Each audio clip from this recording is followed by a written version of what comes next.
तर आज आपण करणार आहोत मस्तपैकी फ्रेश राजमा, म्हणजे ओल्या राजम्याची छान अशी ग्रेव्ही करणार आहोत। तर आपण दरवेळेस सुकलेल्या राजम्याची ग्रेव्ही करतो, तर हा फ्रेश राजमा आहे। तर मी असा हा निवडून घेतला आहे।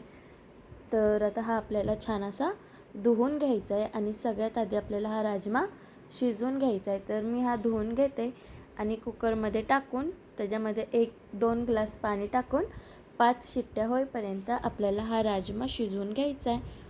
तर बघू शकता आपला राजमा शिजलेला आहे। तर कुकर थंड झाल्यानंतर ना आपण राजमा चेक करायचा आहे। तर मी 4 ते 5 शिट्ट्या करून हा राजमा शिजवून घेतलेला आहे।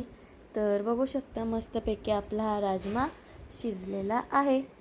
तर आता आपण राजम्याची फोडणी द्यायची आहे। तर त्याच्यासाठी मी इथं कढईमध्ये तेल टाकलं आहे। 2 पळी तेल टाकून छान असं गरम करून घेतलं आहे। तर त्याच्यामध्येच आता आपल्याला 2 मोठ्या विलायच्या टाकायच्या आहेत आणि मोठी विलायची टाकल्यानंतर 4-5 लवंग, तसंच 2 मिरी, तुमच्याकडे जे खडे मसाले असतील ते तुम्ही टाकू शकता। तसंच थोडीशी जिरी, म्हणजे अर्धा चमचा जिरे, 2 मोठी विलायची, काळी मिरी, दालचिनी, लवंग आणि तेजपत्ता, तसंच चक्री फूल आपल्याला ह्याच्यामध्ये टाकून हे खडे मसाला छान असा परतून घ्यायचा आहे। तर हा खडे मसाला परतून घेते। तसंच थोडीशी कस्तुरी मेथी आणि हे टाकून छान असं परतून घ्यायचं आहे। आणि हे परतल्यानंतर ह्याच्यामध्ये मी 4 कांदे बारीक असे कट करून घेतलेले आहेत। तर हे कांदे मी ह्याच्यामध्ये टाकून आपल्याला कांदा मस्तपैकी लाल होईपर्यंत परतून घ्यायचा आहे। 4 ते 5 कांदे मी असे बारीक कापून घेतलेत। तर ह्या भाजीसाठी आपल्याला कांदा असा बारीकच कापून घ्यायचा आहे। तर हा कांदा छान असा आपल्याला लाल होईपर्यंत परतून घ्यायचा आहे।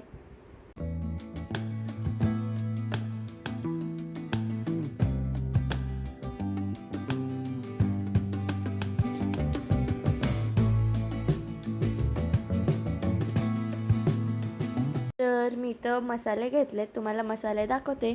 1 चमचा गरम मसाला, 3 चमचे मिरची पावडर, 3 चमचे धनिया पावडर आणि 1 चमचा राजमा मसाला मी घेतला आहे। तुम्ही राजमा मसाला घेऊ शकता, नाही घेतलं तरी काही हरकत नाही। तर आता आपला कांदासुद्धा छान असा परतून झाला आहे।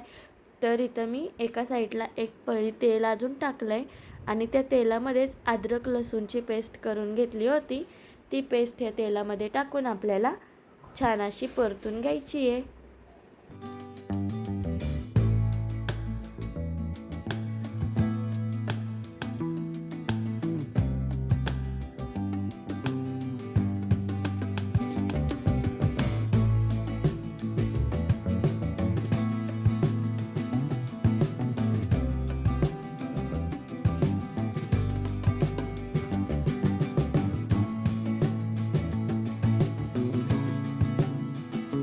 तर अद्रक लसूणची पेस्ट मस्तपैकी परतल्यानंतर मी इथं 3 टोमॅटोची प्युरी करून घेतली आहे, म्हणजे टोमॅटो असा बारीक वाटून घेतला आहे। तर ती 3 टोमॅटोची प्युरी मी ह्याच्यामध्ये टाकून घेते। तसंच टमाटा वाटलेला टाकल्यानंतर ह्याच्यामध्ये आपल्याला आपण जे मसाले घेतलेत ते मसाले ह्याच्यामध्ये आपल्याला टाकून घ्यायचे। तर सगळे मसाले ह्याच्यामध्ये टाकून घेते। तुम्ही राजमा मसाल्याच्या ऐवजी चिकन मसालासुद्धा घेऊ शकता आणि नाही वापरलं तरी काही हरकत नाही। तसंच चिमूटभर हळद। तर आता हे सगळं आपल्याला मिक्स करून घ्यायचं।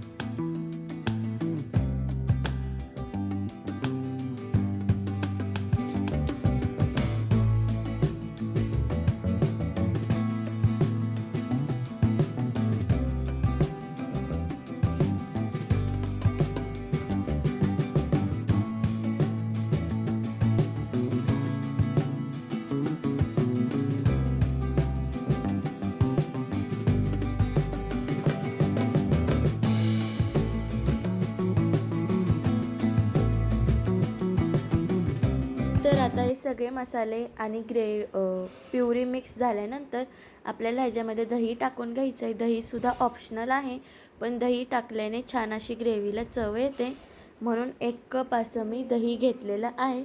तर आता हे दही पण टाकून छान असं मिक्स करून घ्यायचं आहे।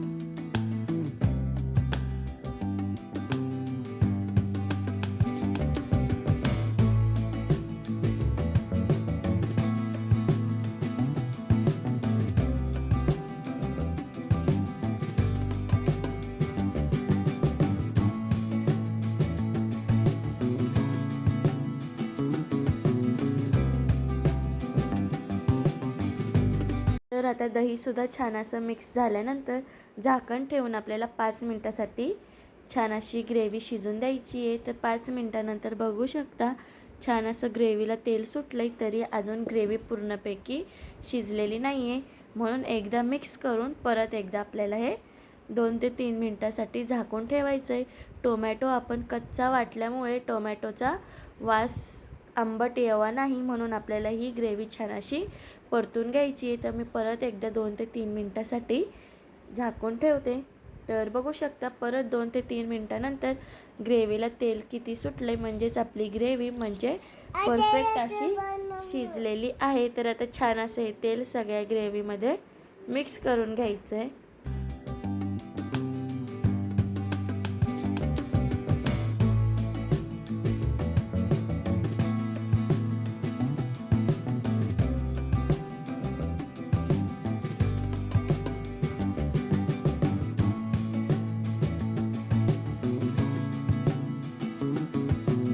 तर परत एकदा मी 1 मिनटासाठी झाकण ठेवून ग्रेव्ही परत परतून घेते. तर आता बघू शकता परफेक्ट अशी आपली ग्रेव्ही शिजलेली आहे. तर छान असं तेल सुटलं आहे, म्हणजे टोमॅटो पूर्णपैकी आपला शिजलेला आहे.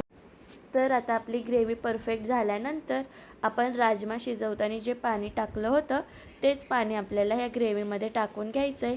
तर मी असं पळीने ते टाकून घेते आणि तसंच आपला सगळा राजमा जो शिजून आपण घेतलेला आहे तो सुद्धा ह्याच्यामध्ये टाकून घ्यायचा आहे.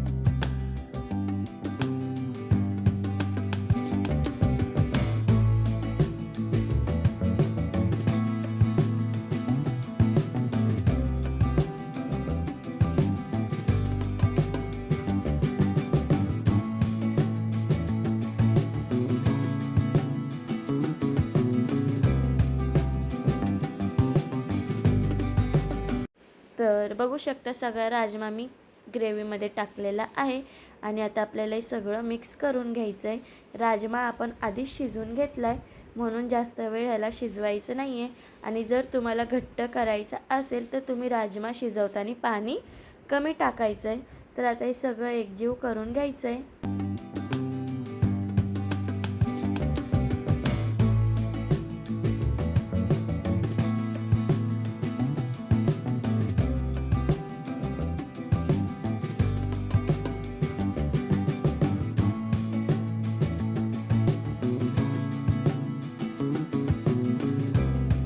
तसंच याच्यामध्ये मी अशी कोथिंबीर बारीक चिरून घेतली आहे.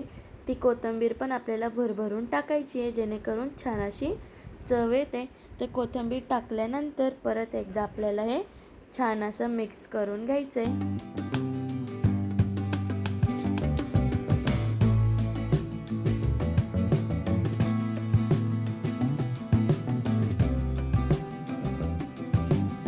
तर बघू शकता मस्तपैकी कोथिंबीर पूर्ण ग्रेव्हीमध्ये मिक्स झाली आहे.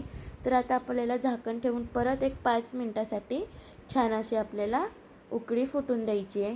तर आता 5 मिनटानंतर बघू शकता छान असं आपली राजम्याची ग्रेव्ही म्हणजे फ्रेश राजमा ओल्या राजमाची ग्रेव्ही तयार झालेली आहे. छान असा आपला हा राजमा मसाला किंवा ग्रेव्ही मसाला तुम्ही म्हणू शकता. तर तुम्हाला ही रेसिपी आवडली असेल तर नक्कीच घरी ट्राय करा आणि चॅनलला सबस्क्राईब करायला विसरू नका. व्हिडिओ आवडला तर कमेंट आणि लाईक करायला विसरू नका. पूर्ण व्हिडिओ बघितल्याबद्दल धन्यवाद.